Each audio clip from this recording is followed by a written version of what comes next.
This video is sponsored by the Foggy Dew, Dublin's legendary pub, located beside the Central Bank and Temple Bar. Come in for great nights, pints and supporting metal. Shout out to our other sponsor, Helio Gas Detection.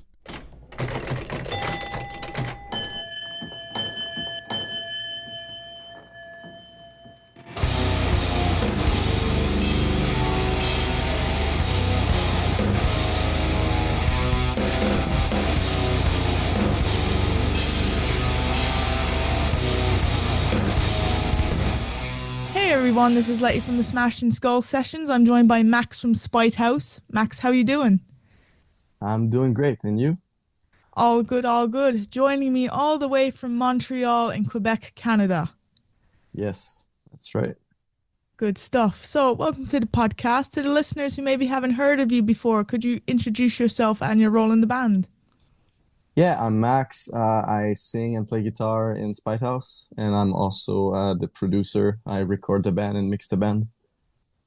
Awesome. So, we're going to get into the new album, Desertion. I hope I pronounced that right, Desertion. Yeah. Yeah, perfect. We're going to get into that into a little bit. But Spite House, I've heard of you guys. You came up on my Spotify recommended.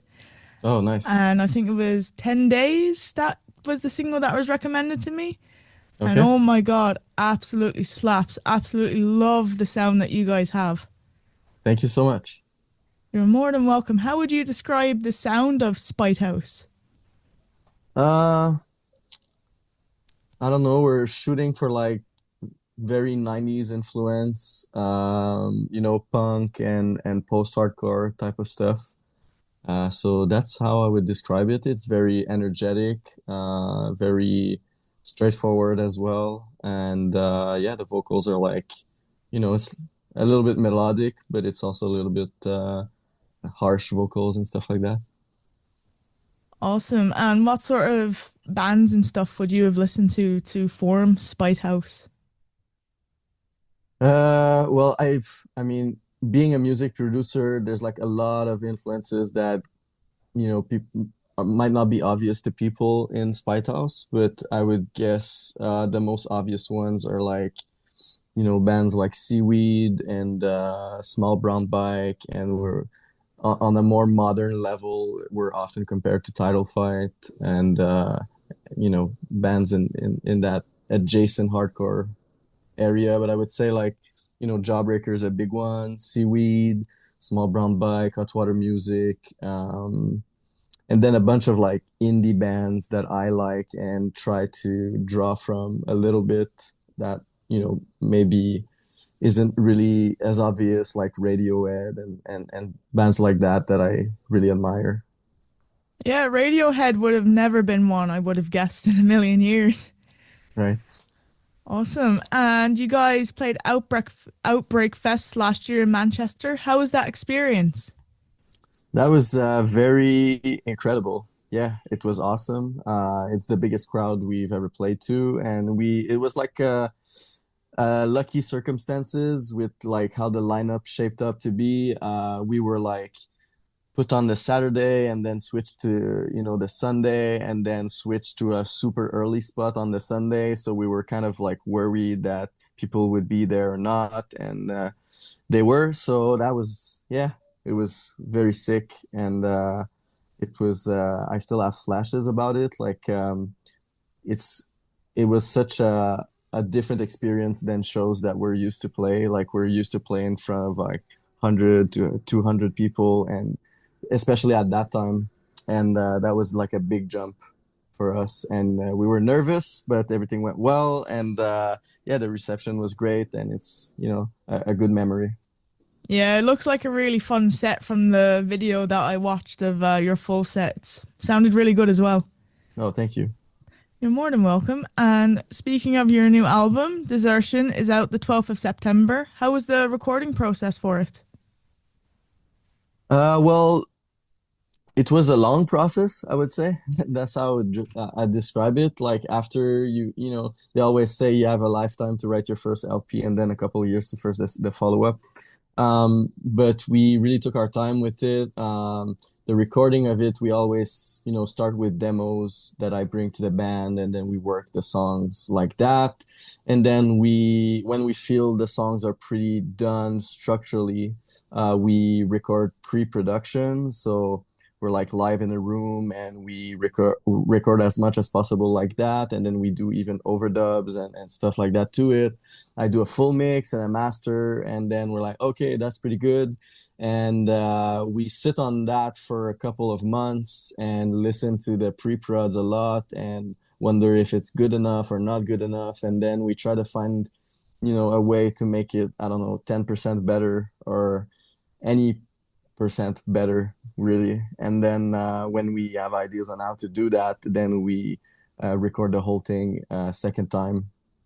And yeah, usually that recording is more about like, the song is there structurally, the lyrics are done, are placed, the melodies are everything is pretty much there, but then it's like trying to find ways to make it more interesting, or to add layers, or to add more like textures to guitars. Let's say I spent a lot of time on that for that record. I wanted the guitars to be like moving a little bit and have movement in the guitars and stuff like that. So yeah, once that was all done, that is the mixing process, the mastering process, where I doubt myself, and then once we're all happy with it, then we call it done, and yeah. And That's how many listens through do you go through for mixing and mastering? like how many listens? Yeah, how many times did you listen through the whole thing to make sure it was just right, had enough sauce on it? Oh, too many times to count. And from the pre-productions that you recorded to the full album, was there much of a difference, or was like the album like 80% there? Um,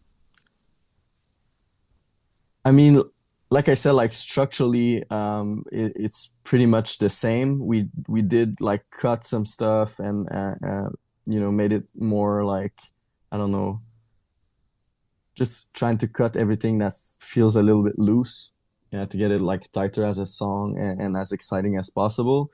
I would say what changed the most is just like, the difference between recording in a practice space. Like even if everything is mic'd properly, it never sounds the same as when you're in a room that sounds good for drums and stuff like that. So sonically, I would say it's very different. It's much more polished than the pre-prods, but the songs were already there pretty much.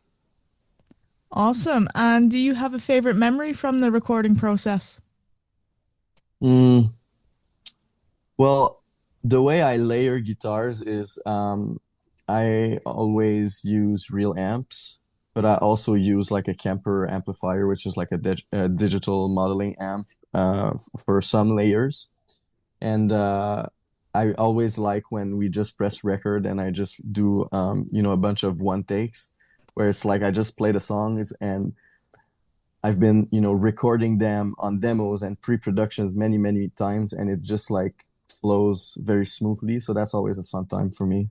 Where it's also like I'm playing and maybe Mark or someone else is just like pressing record, when it's like bass or drums. It's like, I'm more of a producer than just like enjoying playing the guitar and hearing back the result immediately.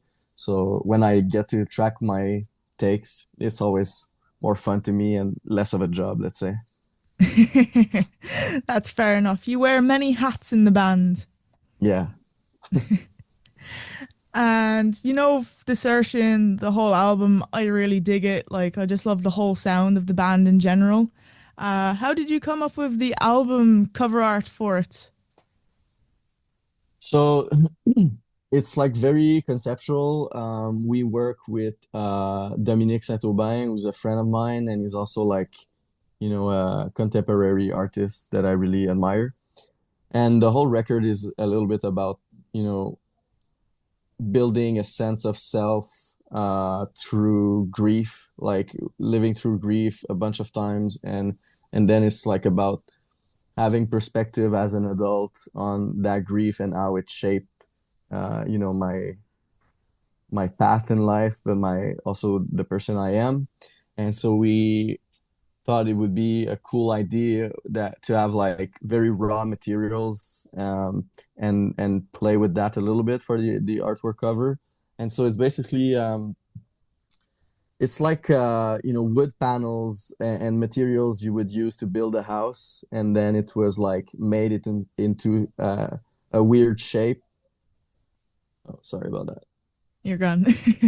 Yeah, it was made like in a weird shape, and then it was like destroyed and reconstructed and painted over and destroyed once again, and then it's like put in a artistic setting, like in a gallery setting. And that's just like a bit like how I see the album, as like a piece of destruction and construction and all of that, but like put in a artistic context. That's really cool. Break it down to build it all up again. Yeah. Cool. And if you could collaborate with any musician, dead or alive, who would it be? Hmm. Well, I really admire Robert Smith from The Cure, and also like one of my favorite bands growing up was Blink 182, and that's definitely like still like an influence in some, like especially like the Untitled album. And they did a feature with Robert Smith, and I always thought it was so cool. So maybe that's like for a quick answer. That probably wouldn't be it, but that's what's coming to my mind right now. That's an amazing song that they have on that with Robert Smith. Have you seen Blink or The Cure live? Yeah, I've seen both. I've seen Blink a couple times, and The Cure I've seen two or three times now. I saw Blink for the first time last year in Dublin. Nice. How was it? Yeah. It was surreal, to be fair, because Tom had just come back from the band, come back to the band, like, and I Yeah, had really gotten into them over COVID and all that. So I was really, really happy to finally see them. nice. Hell yeah. And when did you see them? Yeah, I guess it was like around the same time that big tour they did after COVID. And yeah, the sound was very shitty, but it was fun to see them. And I saw them another time. It was like at a festival, maybe like 10 years ago or something. Nice. And you're based in Montreal, Quebec. What's the music scene like there?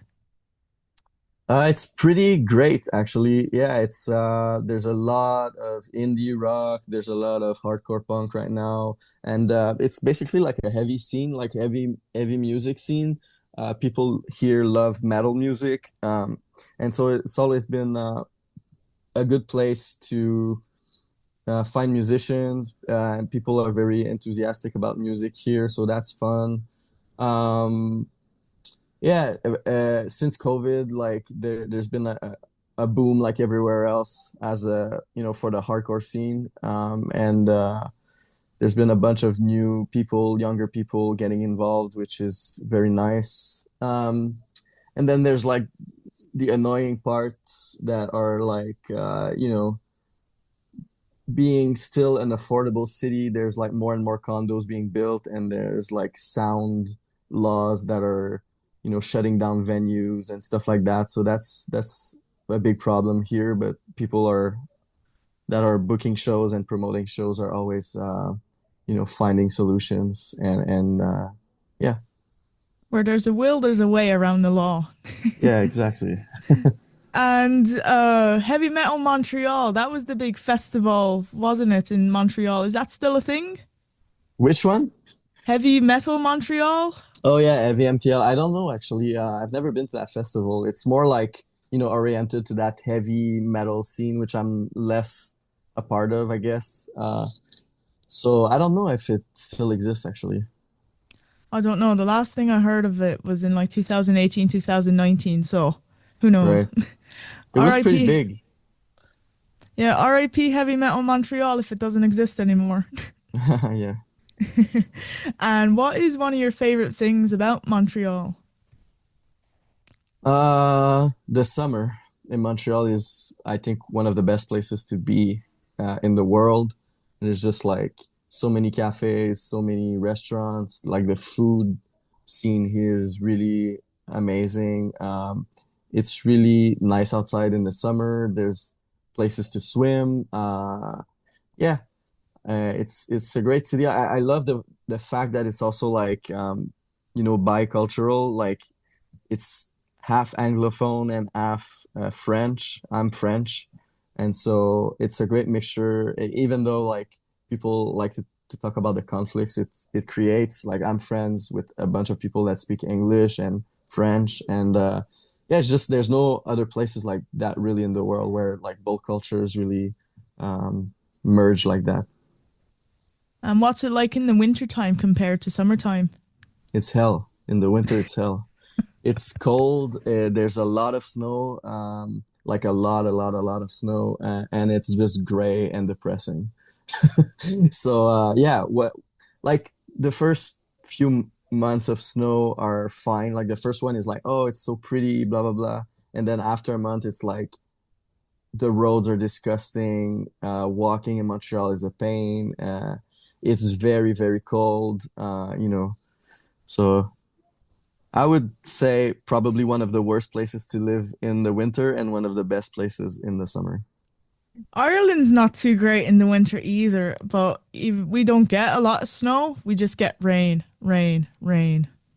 Yeah, snow is different. It's it's just walking in the street is heavy because you slip and it's yeah. We had a really like heavy snow period in I think it was one of the first weeks of January. Hmm. And if where I live, it's a lot higher than where the main city of like Kilkenny would be. Hmm. And I got snowed in for a week. And as Yeah. I was coming back from work, we had to abandon the car because the snow was too much. Yeah. And Here we even like more, we adapted, like we have winter tires and stuff like that, and big coats and stuff. But yeah, after it's like that from December till like mid-March. It's very annoying to go outside, so people just stay in. And yeah, if you Ar- don't live with people, it's very like lonely, I guess. I can imagine Ireland just panics. Yeah. It's like, no, close everything, close the shops, close the schools, everything. Hmm. I was on tour last February with a like I was filling in on a tour for Heavy X Boston band. No, not Boston. What am I saying? Long Island. And I was surprised at how cold it was in Germany, and it was like the degrees were not that cold, but it was such a humid place to be. That's like, my feet were wet all the time, and it's I was surprised by like how cold it was in Europe as well, like Eastern Europe during the winter. Yeah, it can be pretty brutal, but summertime again isn't great here as well because rain, just rain. So there's rain all the time. Pretty much like we might get a few weeks of sun and then Mm, we go into a drought. So okay. we're not allowed to use hose pipes, like car washes get shut down, and then rain will come Hmm. and then it'll cycle again to the sun for a couple of weeks, even maybe a couple of days, and then rain. And then it'll probably rain now from about October all the way through to February now. No shit. If you like the wet, it's a great place to live. Right. Do you have any favorite albums of 2025 so far, or any that you're looking forward to? Uh, I really like that new Somerset Thrower album. That's the one that comes to mind. I'm always late with like what's getting released the year of. Like usually there's like, we're in a Facebook group or whatever, Montreal Hardcore, and there's like a tradition where everyone posts their top albums of the year, and that's usually, where I take the time to check out everybody else's favorite albums and find mine. Um, So yeah, that Somerset Thrower album is the one that comes to mind right now. It's really good. Awesome. And what other stuff have you been listening to in general? So I get fixated on bands. Like I record bands and mix bands, and so it's really rare that I intentionally like seek out new music because I'm just listening to music for work constantly. Um, but one band I've been listening to for like months now is just Yola Tango. It's it's very different than the music we make. It's very well, sometimes punk, but there's a lot of smoother songs and it's quite relaxing music. And so I've been pretty much listening to them only. Like if I go for a walk or whatever, I listen music to music. I listen to Yola Tango. And I've been listening to Guided by Voices also a lot recently. So those are like the two bands that I open Spotify and that's what I'll put on or even on vinyl here. They're your go-tos at the minute. Yeah, and it's gonna last for like 6 months, and again after that I'm gonna be like sick of those bands forever. And that's how I listen to music. I'm very similar. Like I can't get enough of like the new Deftones albums, and I'm just going through Oh, all of their albums now, like from Private Music all the way back to White Pony. And I'll see yeah. him in February next year, and then I'll never listen to him again for a year. Yeah. I actually that's funny because I was at the gym earlier and I was listening to that album and it's I thought it was great. So what's your thoughts on it? I really like it. I like it a lot more than Ohms. Yeah. I think it's their best album since a long time. It's given me a lot of Koino Yokan vibes, Mm. which is my personal favorite Deftones album. Yeah, I don't know. It's very like it sounds heavier. Like I don't know, it's the production on it is really rich and deep and heavy. And I yeah, there's a lot of good songs. And it was like a full listen for me on the first time, like, all the way through. So that's always a good sign. I'm definitely gonna listen to it more. Awesome. I've listened to it twice now. I really enjoyed the second listen, and now I'll just work my way back off to White Pony. Mm-hmm. I think I'm on the Nice. self-titled now at the minute. Okay, okay, cool. And we're on to our last question. Do you have any advice for anyone wanting to start a band in 2025? Mm, just do it. Yeah. Do it, and then if you like it, don't be scared of taking it seriously. Um, I think that yeah, if you want to be in it, you shouldn't doubt yourself. You should just start it and start playing music, and meet people and start your band and then try to get better at it.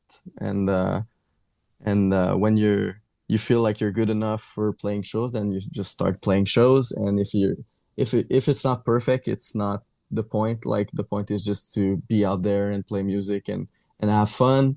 And then if you think you know it's a thing that you want to continue doing, then don't hesitate to, put time in learning your instrument and yeah.